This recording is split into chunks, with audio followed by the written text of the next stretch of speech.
தனியார் தொழிற்சாலை ஒன்றினால் சுற்றாடலுக்கு வெளியிடப்பட்ட ரசாயன பொருள் காரணமாகவே கொழும்பு மற்றும் கம்பஹா மாவட்டங்களின் பல பிரதேசங்களில் நீர் விநியோகத்தை இடைநிறுத்த நேரிட்டதாக தேசிய நீர்வளங்கள் மற்றும் வடிகால் அமைப்பு சபை தெரிவித்துள்ளது. நீரில் ஏதேனும் கழிவுகள் கலந்துள்ளனவா என்பதை உறுதிப்படுத்தும் வரை பாதுகாப்பு நடவடிக்கைக்காகவே இவ்வாறு அவசரமாக நீர் விநியோகம் இடைநிறுத்தப்பட்டதாக அச்சபையின் தலைவர் சந்தன பண்டார தெரிவித்துள்ளார். அனர்த்த முகாமைத்துவ மத்திய நிலையமும் பாதுகாப்பு படையினரும் இணைந்து இது தொடர்பாக பரந்த அளவிலான விசாரணைகளை மேற்கொண்டு வருவதாகவும் தலைவர் இங்கு மேலும் தெரிவித்தார். தேசிய நீர்வளங்கள் மற்றும் வடிகால் அமைப்பு சபையினால் இது தொடர்பில் போலீசில் முறைப்பாடு செய்யப்பட்டுள்ளதாக குறிப்பிட்ட தலைவர் எதிர்காலத்தில் இது தொடர்பில் சட்ட நடவடிக்கை எடுப்பதற்கு பொறுப்பான நிறுவனங்களுக்கு அறிவுறுத்தப்பட்டுள்ளதாகவும் கூறினார். අපද්‍රව්‍ය නිකුත් වීම සම්බන්ධයෙන් විමර්ශනයක් සිදු කරා.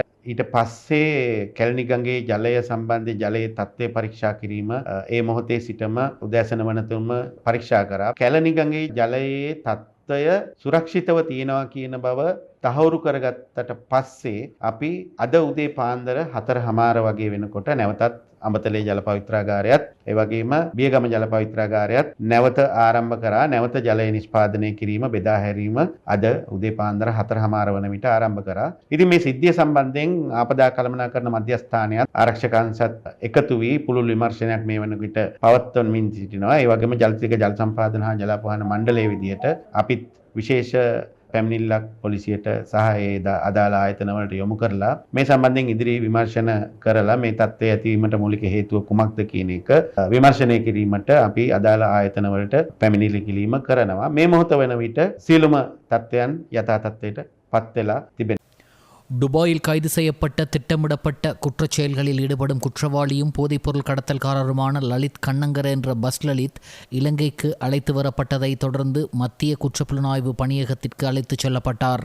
துபாயிலிருந்து இன்று இலங்கைக்கு அழைத்து வரப்பட்ட திட்டமிடப்பட்ட குற்றச் செயல்களில் ஈடுபடும் குற்றவாளியும் போதைப்பொருள் கடத்தல்காரருமான லலித் கண்ணங்கர என்ற பஸ் லலித் தொடர்பில் போலீசார் விசேட செய்தியாளர் சந்திப்பொன்றை நடத்தியுள்ளனர். அங்கு உரையாற்றிய போலீஸ் ஊடக பேச்சாளர் உதவி போலீஸ் அத்தியட்சகர் எஃப் வுட்லர் 2025 ஆண்டு அக்டோபர் 25 போலீஸ் மா அதிபருக்கு கிடைத்த விசேட தகவலுக்கு அமையவே இந்த கைது நடவடிக்கை முன்னெடுக்கப்பட்டதாக தெரிவித்தார். போதைப்பொருள் கடத்தல், மனித கொலை மற்றும் கொலை முயற்சி, பலத்த காயங்களை ஏற்படுத்தல், கப்பம் கோருதல் மற்றும் சொத்துக்களுக்கு தீ வைப்பு உள்ளிட்ட பல கடுமையான குற்றச்சாட்டுகள் இவருக்கு எதிராக சுமத்தப்பட்டுள்ளதாக அவர் மேலும் குறிப்பிட்டார். சந்தேக நபர் தற்போது மத்திய குற்ற புலனாய்வு பணியக அதிகாரிகளின் தடுப்பு காவல் உத்தரவின் கீழ் மேலதிக விசாரணைகளுக்காக ஒப்படைக்கப்பட்டுள்ளார். அத்துடன் அவரது சட்டவிரோத சொத்துக்கள் தொடர்பில் சட்டவிரோத சொத்துக்கள் விசாரணை பிரிவினால் விசேட விசாரணைகள் ஆரம்பிக்கப்பட்டுள்ளதாக போலீஸ் ஊடக பேச்சாளர் தெரிவித்தார்.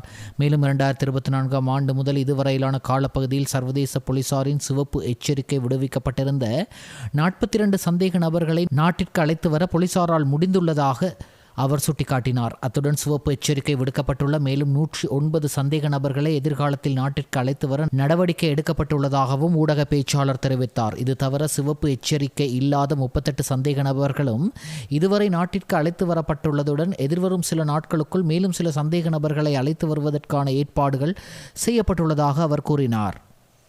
පොලිසිය පවසන්නේ 2025 ඔක්තෝබර් මාසයේ පොලිස්පතිතුමාට ලද මේ පණිවිඩය සාර්ථකව මෙහෙයවමින් පිට සහාය දුන්නා. එක්සත් අරාබිය මේ රාජ්‍යයේ එම සැකකරු පෙර දින තෙක් ඩුබායි පොලිස් අත්අඩංගුවේ පසුවා. මෙම සැකකරු ඉදිරියේදී සෙන්ට්‍රල් ක්‍රයිම්ස් එහෙම නැත්නම් මධ්‍යම අපරාධ කාර්යාංශයේ නිලධාරීන් බහරේ රඳවා ගැනීමේ නියෝග සමගින් ඉදිරි විමර්ශන කටයුතු සඳහා අපි යොමු වෙනවා. 2024 2025 2026 වසරවල රතු නිවේදන සහිතව මෙරටට ගෙන්වාගත් සැකකරුවන් ගණන 42ක් දක්වා ඉහළ යන බවත් තවත් රතු නිවේදන නිකුත් කරන ලද 109ක් සැකකරුවන් කඩිනමින් මේ ඉදිරි වර්ෂ දෙක තුන තුල අපි ලංකාවට ගෙන්වා ගැනීමට කටයුතු කරනවා. நாட்டில் நிலவும் எல் நீனோ சூழ்நிலை காரணமாக வரவிருக்கும் அக்டோபர் மற்றும் நவம்பர் மாதங்களில் வெள்ளப்பெருக்கு ஏற்படும் வாய்ப்புள்ளதாக வளிமண்டலவியல் திணைக்களம் தெரிவித்துள்ளது. குறித்த காலப்பகுதியில் சாதாரண மழை வீழ்ச்சியை விடவும் பலத்த மழை பெய்யக்கூடும் என அத்திணைக்களத்தின் பணிப்பாளர் நாயகம் அஜித் விஜயமான தெரிவித்துள்ளார். தெரிவித்துள்ளார். அடுத்த 6 மாதங்கள் தொடர்பில் மேற்கொள்ளப்பட்ட தரவு பகுப்பாய்வின் போது இந்த தகவல் வெளிவந்துள்ளதாக அவர் மேலும் தெரிவித்தார். நிலவும் வானிலை நிலைமை குறித்து ஊடகங்களுக்கு கருத்து தெரிவித்த அவர், சாதாரண ஆண்டின் 30% மழை வீழ்ச்சி இந்த 2 மாதங்களில் கிடைக்கிறது. அப்படி இருக்கும் போது இது மேலும் அதிகரிக்கும் பட்சத்தில் பலத்த மழை பெய்து குளங்கள் நிரம்பி சில வேளைகளில் வெள்ளப்பெருக்கு ஏற்படுவதற்கும் வாய்ப்புள்ளது. அக்டோபர் நவம்பர் மாதங்கள் ஆகும்போது இலங்கை முழுவதும் மழை பரவலாக பெய்யும். பலத்த மழை பெய்யக்கூடும். வெள்ளப்பெருக்கு நிச்சயமாக வரும் என்று கூற முடியாது. எனினும் அதற்கு நாம் தயாராக இருக்க வேண்டும். வெள்ளப்பெருக்கு ஏற்படுவதற்கான வாய்ப்புகளும் காணப்படுகின்றன என குறிப்பிட்டார். இதேவேளை டிசம்பர், ஜனவரி மற்றும் பிப்ரவரி ஆகிய காலப்பகுதிகளில் எல்னினோ நிலைமை கடுமையாக பாதிக்கும் என்றும் அவர் தெரிவித்தார். வறுமையை ஒழித்து சமூக வலுவூட்டல் மற்றும் பொருளாதார நீதியை உறுதிப்படுத்துவதை நோக்கமாக கொண்டு அரசாங்கத்தின் முதன்மை திட்டமாக செயற்படுத்தப்படும் சமூக சக்தி திட்டத்தின் 2026 ஆண்டின் முன்னேற்ற மீளாய்வு மற்றும் 2027 ஆண்டுக்கான திட்டங்கள் குறித்த கலந்துரையாடல் கிராமிய அபிவிருத்தி, சமூக பாதுகாப்பு மற்றும் சமூக வலுவூட்டகை அமைச்சர் உபாலி பன்னிலகை மற்றும் ஜனாதிபதியின் செயலாளர் கலாநிதி நந்திக சனத்குமார் நாயக்கவின் ஆகியோரின் தலைமையில் நேற்று ஜனாதிபதி செயலகத்தில் நடைபெற்றது. சமூக சக்தி திட்டத்திற்காக 2026 வரவு செலவு திட்டத்தில் ஒதுக்கப்பட்ட 25 பில்லியன் ரூபாயில் 23 பில்லியன் ரூபாய் நிதியை பயன்படுத்தி சுமார் 23,000 திட்டங்கள் நடைமுறைப்படுத்தப்பட்டுள்ளதாகவும் அந்த அனைத்து திட்டங்களையும் இந்த ஆண்டிற்குள் நிறைவு செய்ய முடியும் என்றும் இங்கு சுட்டிக்காட்டப்பட்டது. அதோடு விசேட மாதிரி திட்டங்கள் மற்றும் தொழில் முனைவோர் அபிவிருத்தி திட்டங்களுக்காக 2,000 மில்லியன் ரூபாய் மேலதிக நிதி ஒதுக்கப்பட்டுள்ளதுடன் அத்திட்டங்களின் மூலம் அடையாளம் காணப்படும் திட்டங்களை எதிர்காலத்தில் சமூக சக்தி திட்டத்தின் கீழ் நடைமுறைப்படுத்த எதிர்பார்ப்பதாகவும் இங்கு குறிப்பிடப்பட்டது. மின்சார கட்டணத்தை 33% குறைத்தல், துறைமுகத்தில் இறக்குமதி செய்யும் விலைக்கு எரிபொருட்களை பெற்றுத்தருதல், இளைஞர்களுக்கு 12 லட்சத்துக்கு விட்ஸ் காரை பெற்றுத்தருதல் போன்ற பல வாக்குறுதிகளை தேர்தல் காலத்தில் தற்போதைய ஆளும் தரப்பினர் மக்களுக்கு வழங்கிய போதிலும் இன்று அந்த வாக்குறுதிகள் அனைத்தையும் மறந்து போயுள்ளனர். நாட்டின் நடப்பு பிரச்சினைகளுக்கு அரசாங்கத்தின் தீர்வாக கணம் நீதிபதிகளின் ஓய்வு பெறும் வயதை அதிகரிப்பது காணப்படுகின்றன. விவசாயிகளின் பிரச்சினைகள், வறுமை மற்றும் வேலையின்மை என்பனவற்றுக்கு வழங்கப்படும் பதில்களும் நீதிபதிகளின் ஓய்வு பெறும் வயதை அதிகரிப்பதாகவே காணப்படுகின்றன. இதனால் இந்த நகைப்புத்தனமான அரசாங்கத்தின் கொள்கைகளினால் நாட்டின் 220 லட்சம் மக்களும் மிக மோசமாக பாதிக்கப்பட்டுள்ளனர் என எதிர்க்கட்சித் தலைவர் தெரிவித்தார். அனுராதபுரம் மாவட்டம் கக்கிராவ தேர்தல் தொகுதியில் ஆடியாகல பிரதேசத்தில் இடம்பெற்ற ஐக்கிய மக்கள் சக்தியின் அங்கத்தவர் விரிவாக்க விசேட வேலை திட்டத்தின் கீழ் முன்னெடுக்கப்பட்ட மக்கள் சந்திப்பில் கலந்து கொண்டு உரையாற்றும் போதே எதிர்க்கட்சித் தலைவர் சஜித் பிரேமதாச இவ்வாறு தெரிவித்தார். ගොවියා දෙවියා කියලා හඳුන්වපු වර්තමාන රජයේ සමාජිකින් ගොවි ජනතාවට මහා විශාල ප්‍රහාරයක් අද රජය එල්ල කරමින් කාලය එළඹිලා තිබෙන්නේ. ගොවියන් හැටියට ඒකරහසි වෙලා ගොවි ජනතාවගේ අරමුණු තහවුරු කරන්න මහ පාරට බහි. දැන් තරඟට තියාගෙන යනවා රටේ තියෙන ප්‍රශ්න වලට විසඳුම අධිකරණයේ ගරු විනිසුරුවන්ගේ විශ්‍රාම වයස වැඩි කිරීමයි කියන කාරණා. ගොවි ප්‍රශ්නේටත් ඒකයි උත්තරේ. දුප්පත්කමින් පෙළෙන ජනතාවටත් ඒකයි දෙන උත්තරේ. මන්තරය වගේ ජප කරන දේ තමයි අධිකරණයේ ගරු විනිසුරුවන්ගේ විශ්‍රාම වයස වැඩි කරනකොට රටේ ප්‍රශ්නත් විසඳනවයි කියන මේ විහිළුකාර ප්‍රතිපත්තිය තුළ අද මේ රටේ ලක්ෂ 220ක් වූ සුවහසක් ජනතාව අන්ත අසරණ භාවයට පත් වෙලා තිබෙනවා. உயிர்த்த ஞாயிறு பயங்கரவாத தாக்குதலுக்கு சதி திட்டம் தீட்டியமை மற்றும் அதற்கு உடந்தையாக இருந்தமை தொடர்பில் 25 பிரதிவாதிகளுக்கு எதிராக கொழும்பு நிரந்தர மூவரடங்கிய மேல் நீதிமன்றத்தில் விசாரிக்கப்பட்ட வழக்கின் தீர்ப்பை செப்டம்பர் மாதம் 22ஆம் தேதி அறிவிப்பதற்கு மூவரடங்கிய மேல் நீதிமன்ற நீதிபதிகள் குழாம் தீர்மானித்துள்ளது.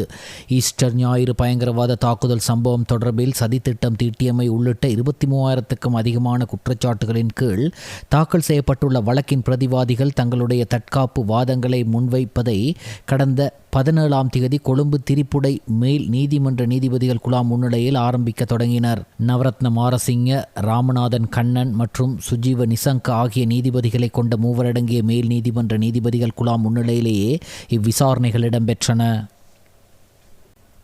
புறக்கோட்டை மத்திய பேருந்து நிலையத்தில் நபரொருவர் மற்றொரு நபரின் பயணப்பொதியை எடுத்து செல்வதை விமானப்படையினர் கண்டுபிடித்துள்ளனர். 24 மணி நேரமும் கொழும்பு மத்திய பேருந்து நிலையத்தில் செயற்படும் CCTV கட்டமைப்பின் மூலமே பயணப்பொதியை திருடும் நபர் இவ்வாறு அகப்பட்டார். நாளைய மீலாதுன் நபி தினத்தை முன்னிட்டு ஜனாதிபதி அனுரகுமார திசாநாயக்க விடுத்துள்ள வாழ்த்து செய்தி. மேற்கோள் ஆரம்பம். இஸ்லாமிய நாட்காட்டியின் ரபியுல் அவ்வல் மாதம் பிறப்பதன் மூலம் உலகவாழ் முஸ்லிம்கள் தியாகத்தை முன்னிறுத்தி மிகுந்த பக்தியுடன் கொண்டாடும் இறுதி தூதர் முகமது நபிசுல் அவர்களின் ஜனன தினம் கொண்டாட்டமான மீலாது நபி விழா இன்றாகும்.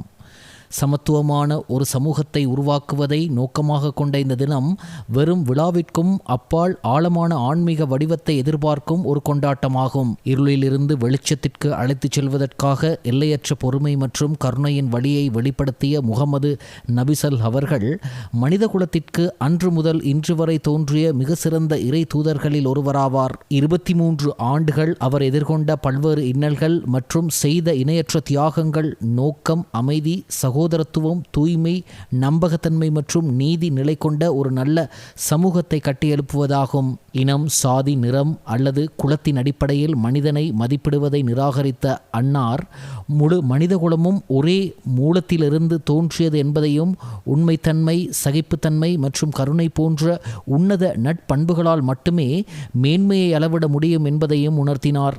சமூகத்தில் உள்ள பணக்கார ஏழை இடைவெளியை அகற்றி ஒடுக்கப்பட்டவர்களுக்கும் உரிய உரிமைகளை பெற்றுத்தந்து அவர் சமூக நீதி மற்றும் சமத்துவத்தின் முக்கிய அடித்தளத்தை அமைத்தார். சட்டத்தின் ஆட்சி நிலவும் நீதிமிக்க மற்றும் அனைவரையும் சமமாக நடத்தும் ஒரு நாட்டையும் சகவாழ்வுடனான சமூகத்தையும் உருவாக்கும் நமது எதிர்பார்ப்பை நிறைவேற்றுவதற்கு தேவையான வழிகாட்டுதல் நபிகள் நாயகம் அவர்களின் போதனைகளில் ஏராளமாக காணப்படுகின்றன. மனிதர்களின் உள தூய்மையையும் சமூகத்தின் நன்னடத்தையும் சீர்குலைக்கும் அனைத்து தீமைகளையும் இஸ்லாம் நிராகரிக்கின்றது. எனவே நமது நாட்டில் பேரழிவாக பரவி வரும் போதைப்பொருள் அச்சுறுத்தலுக்கு எதிராக அரசாங்கத்தால் தொடங்கப்பட்ட தேசிய செயற்பாடுகளை போன்ற சமூக ஒழுக்கத்தை உயர்த்துவதற்கான திட்டங்களுக்கு நபிகளார் போதித்த இஸ்லாம் மார்க்கமும் அவரின் வாழ்க்கை முன்மாதிரியும் பெரும் பலத்தை அளிக்கின்றன. உடைந்த உள்ளங்களை குணப்படுத்தி வெறுப்பிற்கு பதிலாக அன்பையும் பதிலாக சகோதரத்துவத்தையும் மதிக்கும் ஒரு புதிய யுகத்தை நோக்கிய பயணத்தில் நபிகள் அவர்களினால் போதிக்கப்பட்ட இணையற்ற தியாக மற்றும் மனிதநேயத்தின் ஒளி அந்த பாதையை பிரகாசமாக்கும் என்பது எனது பலமான நம்பிக்கையாகும். நபிகளாரின் வாழ்க்கை முன்மாதிரி, அர்ப்பணிப்பு மற்றும் மேலான முயற்சிகளை உண்மையாக அர்த்தமுள்ளதாக்கி நமது வாழ்க்கை பயணத்தை வடிவமைத்து கொள்ள உங்கள் அனைவருக்கும் அழைப்பு விடுக்கின்றேன். இலங்கையிலும் உலகெங்கிலும் வாழும் அனைத்து முஸ்லிம்களுக்கும் அர்த்தமுள்ள மீலாது நபி தின வாழ்த்துக்கள் உரித்தாகட்டும். அனுரகுமார திசாநாயக்க, ஜனாதிபதி, இலங்கை ஜனநாயக சோசலிச குடியரசு. மேற்கோள் நிறைவு. தேசிய மீலாது நபி விழாவை முன்னிட்டு பிரதமர் கலாநிதி அரணி அமரசூரிய விடுத்துள்ள வாழ்த்து செய்தி. மேற்கோள் ஆரம்பம். முகமது நபி அவர்களின் பிறந்தநாளை முன்னிட்டு இலங்கையிலும் உலகெங்கிலும் வாழும் முஸ்லிம் மக்கள் மிகுந்த இறை பக்தியுடனும் மரியாதையுடனும் கொண்டாடும் மீலாது நபி நாளுக்காக வாழ்த்துச் செய்தியை பகிர்ந்து கொள்ள கிடைத்தமை நான் பெற்ற பாக்கியமாகும். நபிகள் நாயகம் அவர்கள் அகில உலகத்திற்கு போதித்தது அமைதி, சமத்துவம், கருணை மற்றும் பரஸ்பர மரியாதையின் உன்னத செய்தியேயாகும். தற்போதைய உலகளாவிய சமூகம் பல்வேறு அரசியல், பொருளாதார மற்றும் மானுடவியல் நெருக்கடிகளை எதிர்கொண்டிருக்கின்றது. குறிப்பாக கொடூர யுத்த மோதல்கள் காரணமாக நிரபராதிகளான மனித உயிர்கள் பலியாகும் துன்புறுத்தலுக்குள்ளாகும் பின்னணியில் நபிகள் நாயகம் அவர்களின் அந்த தொலைநோக்கு தத்துவமானது எக்காலத்தையும் விட இன்று மிகவும் பொருந்துகின்றது என்பதே எனது புரிதலாகும். குறிப்பாக நபிகள் நாயகம் அவர்களின் வாழ்க்கையிலிருந்து தற்போதைய சமூகத்திற்கும் நமது நாட்டிற்கும் பெற்றுக்கொள்ளக்கூடிய மிக சிறந்த முன்மாதிரிகளாக நீதி, நியாயம், மத சகிப்புத்தன்மை மற்றும் பொதுமக்களின் நல்வாழ்வுக்கான அர்ப்பணிப்பு ஆகியவற்றை குறிப்பிடலாம். பல்வேறு இனங்களையும் மதங்களையும் சார்ந்தவர்கள் வாழும் ஒரு நாடு என்ற வகையில் நாம் ஒருவரையொருவர் புரிந்து உணர்வுபூர்வமாக ஒன்றிணைந்து எழுச்சி பெறுவதற்கு நபிகள் நாயகம் அவர்களின் முன்மாதிரிகளை நடைமுறையில் நமது வாழ்க்கைக்குள் உள்வாங்கிக் கொள்ளுதல் வேண்டும். நபிகள் நாயகம் அவர்களின் பிறந்த நாளை கொண்டாடும் இந்த புனிதமான தருணத்தில் இந்த உலகமானது உலகளாவிய போர் சூழல்களிலிருந்து விடுபட்டு அமைதியானதொரு உலகமாக மாற்றம் பெற வேண்டுமென மனமாற பிரார்த்திக்கின்றேன். அத்தோடு உலகம் முழுவதிலும் போரின் கொடூரத்தினாலும் துன்புறுத்தல்களினாலும் பாதிக்கப்பட்டு இடம்பெயர்ந்து வேதனையடையும் அனைத்து மக்களுக்கும் அமைதி கிடைக்க வேண்டும் என்பதே நம் அனைவரினதும் ஒரே பிரார்த்தனையாக இருக்க வேண்டும் என்பது எனது அவாவாகும். இம்முறை கம்பஹா மாவட்டத்தை மையமாக கொண்டு நீர்கொழும்பு பெரியமுள்ள அல் ஹிலால் தேசிய பாடசாலை வளாகத்தில் நடைபெறும் தேசிய கொண்டாட்டமானது நமது நாட்டினுள் பன்முகத்தன்மையின் அழகை போற்றி பாராட்டி மத நல்லிணக்கம், ஒற்றுமை மற்றும் சகோதரத்துவத்தை மேலும் பலப்படுத்துவதற்கு கிடைத்த ஒரு சிறந்த வாய்ப்பாக அமையும் என நான் நம்புகின்றேன். இந்த தேசிய விழாவை வெற்றிகரமாக நடத்துவதற்கு பாடுபடும் முஸ்லிம் சமய பண்பாட்டு அலுவல்கள் திணைக்களம் உள்ளிட்ட அமைப்பு குழுவினருக்கு எனது நன்றிகளை தெரிவித்துக் கொள்கின்றேன். மனித நேயமிக்க இலங்கை வாழ் மற்றும் உலக வாழ் அனைத்து இஸ்லாமியர்களுக்கும் அமைதியும் சௌபாக்கியமும் சகோதரத்துவமும் மகிழ்ச்சியும் நிறைந்த இனிய மீலாது நபி தின வாழ்த்துக்கள். கலாநிதி ஹரிணி அமரசூரிய, பிரதமர், இலங்கை ஜனநாயக சோசலிச குடியரசு. மேற்கோள் நிறைவு. தலவாக்கல நானோயா ஸ்ரீ முத்துமாரியம்மன் தேவஸ்தானத்தில் ஆலய பிரதம குருவும் சாஸ்தா சபரி யாத்திரை குழு குருசுவாமி சந்திரகாந்த குருக்கள் தலைமையில் ஸ்ரீ அம்சத்வனி கலாலாய அறநெறி பாடசாலை ஆரம்பித்து வைக்கப்பட்டது. இதன்போது மங்கள குத்து விளக்கேற்றி நிகழ்வுகள் ஆரம்பிக்கப்பட்ட அறநெறி மாணவர்களுக்கு அறநெறி பாட வழிகாட்டி நூல்கள் ஆலய நிர்வாகத்திடம் கையளிக்கப்பட்டது. இதன்போது அகில இலங்கை இந்து குருமார் ஒன்றிய தலைவர், தலவாக்கல் அமைப்பாளர் மற்றும் ஆலய நிர்வாகம், மாணவர்கள் என பலரும் கலந்து கொண்டனர்.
audio.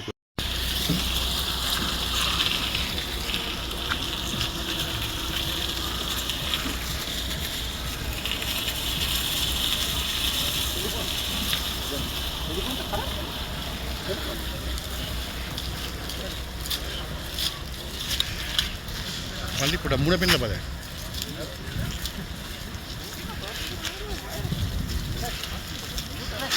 Dah tak gattam. Podi dah tak. Hode na. Hode na. Awe enna unkenna na. Vidina. Andi varadi. Imma nan enne kohomada ammata. Ora poosuwa.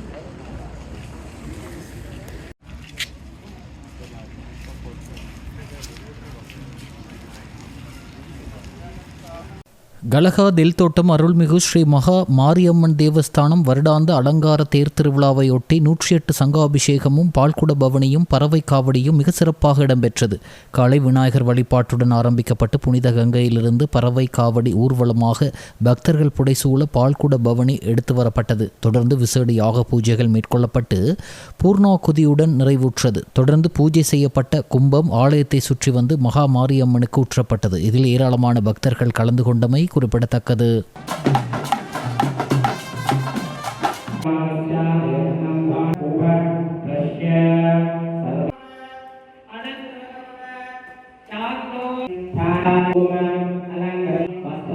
ஸ்வர்ண புஷ்பம்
தலவாக்கல நானோயா ஸ்ரீ முத்துமாரியம்மன் தேவஸ்தானத்தில் ஆலய பிரதம குருவும் சாஸ்தா சபரி யாத்திரை குழு குருசுவாமி சந்திரகாந்த குருக்கள் தலைமையில் ஸ்ரீ அம்சத்வனி கலாலாய அறநெறி பாடசாலை ஆரம்பித்து வைக்கப்பட்டது. இதன்போது மங்கள குத்து விளக்கேற்றி நிகழ்வுகள் ஆரம்பிக்கப்பட்ட அறநெறி மாணவர்களுக்கு அறநெறி பாட வழிகாட்டி நூல்கள் ஆலய நிர்வாகத்திடம் கையளிக்கப்பட்டது. இதன்போது அகில இலங்கை இந்து குருமார் ஒன்றிய தலைவர், தலவாக்கல் அமைப்பாளர் மற்றும் ஆலய நிர்வாகம், மாணவர்கள் என பலரும் கலந்து கொண்டனர்.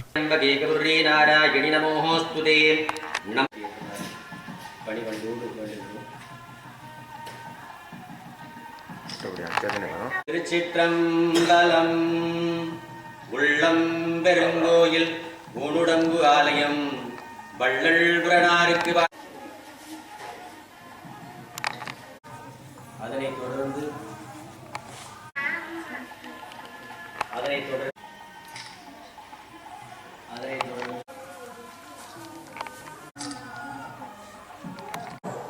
அவன் உடம்பு எங்களை அறியாமலேயே ஒரு முதுமையை நோக்கி நகர்ந்து கொண்டிருக்கிறது. உயிர் வாழக்கூடிய அந்த உடம்பு சுத்தமா வச்சுக்கணும். அதுல லிவர், கிட்னி இருக்குது, இதயம் இருக்குது, நுரையீரல் இருக்கின்றது, உடல் இருக்கின்றது, நிறைய பார்ட்ஸுகள், தலை இருக்கின்றது. இதெல்லாம் சக்தி இயங்குதுன்னா என்ன பண்றோம்? நாமளா மூச்சை நிப்பாட்ட நல்லா சொல்லுங்க, பெரிய சொல்லுங்க. பெரியா இருந்தா பரவாயில்ல, சொல்லுங்க, நான் தெரிஞ்சுக்கிறேன். நீங்க பிள்ளையா சொல்றது தவறு கிடையாது. உங்களுக்கு சொல்லி கொடுத்தாதான் சொல்லுவீங்க. சொல்லுங்க. உங்க வீட்டை எப்படி கட்டுவீங்க? பார்த்து பார்த்து கட்டுவீங்க. நல்ல கலர் பெயிண்ட் எல்லாம் அடிப்பீங்க, கீழே மார்பிள் போடுவீங்க, கிச்சன் அழகா.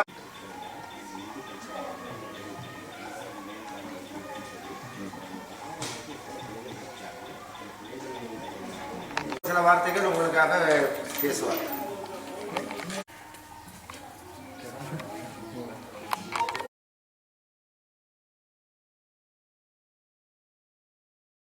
தமிழக சட்டமன்ற கூட்டத்தொடரில் தமிழக கல்வி அமைச்சர் ராஜ்மோகன் உரையாற்றினார். சப்மிட் பண்ணுவாரு, குறிப்பிட்டு பேரை சொன்னாரா, கட்சியை சொன்னாரா, எதுவுமே சொல்லல. ஒரு திரைப்பட காட்சியில சுனா பணம் ஆட்ட திருடரை பத்தி கேட்டா அவரு பதறுவாரு, ஐயோ ஐயோன்ட்டு. அவர் யாரு பேருமே சொல்லல. சட்டத்துறை அமைச்சரோ, பொதுப்பணித்துறை அமைச்சரோ, மாண்புமிகு நீர்வளத்துறை அமைச்சரோ யாருக்கும் சங்கடம் வரக்கூடாது, ஒரு ஆக்கப்பூர்வமா போன அனுசரிச்சு போனோம்னு ரொம்ப பொறுமையா எல்லாரும் அனுசரிச்சு போறோம். அதே மாதிரி அங்க இருக்க மூத்த உறுப்பினர் பின்னாடி இருக்கவங்களும் சொல்லுங்க, கொஞ்சம் நாகரிகமா பேசணும், இப்படி நடுக்கூடத்துக்கு பேசக்கூடாது. குறிப்பாக சபாநாயகர், வரலாற்று சிறப்பு மிக்க ஜனநாயகபூர்வமான சபாநாயகர் இருக்கிற பொழுது இப்படி நாகரிக பேசுவது கண்டிப்பாக ஏற்புடையது அல்ல என்பதை உங்கள் மூலமாக தெரிவித்து. இலங்கை மற்றும் இந்திய அணிகளுக்கு இடையிலான 2வது டெஸ்ட் போட்டியின் 3வது நாள் ஆட்டம் இன்று கொழும்பு SSC மைதானத்தில் இடம்பெற்றது. இன்று மாலை மழை காரணமாக ஆட்டம் நிறுத்தப்படும் போது இலங்கை அணி 265 ஓட்டங்களுக்கு 8 விக்கெட்டுகளை இழந்திருந்தது. ஆட்டமிழக்காமல் இலங்கை அணி சார்பில் சொனால் தினூஷ 85 ஓட்டங்களுடனும் லைரு குமார 8 ஓட்டங்களுடனும் களத்தில் உள்ளனர். ஏற்கனவே இந்திய அணி 503 ஓட்டங்களுக்கு 9 விக்கெட்டுகளை இழந்திருந்த நிலையில் ஆட்டத்தை நிறுத்திக் கொண்டது. இந்திய அணி சார்பில் பந்துவீச்சில் முகமது சிராஜ் 1 விக்கெட்டையும், பிரதீஷ் கிருஷ்ணா 3 விக்கெட்டுகளையும், மானவ் சுதர் 3 விக்கெட்டுகளையும், ரவீந்திர ஜடேஜா 1 விக்கெட்டையும் பெற்றுக் கொடுத்தனர்.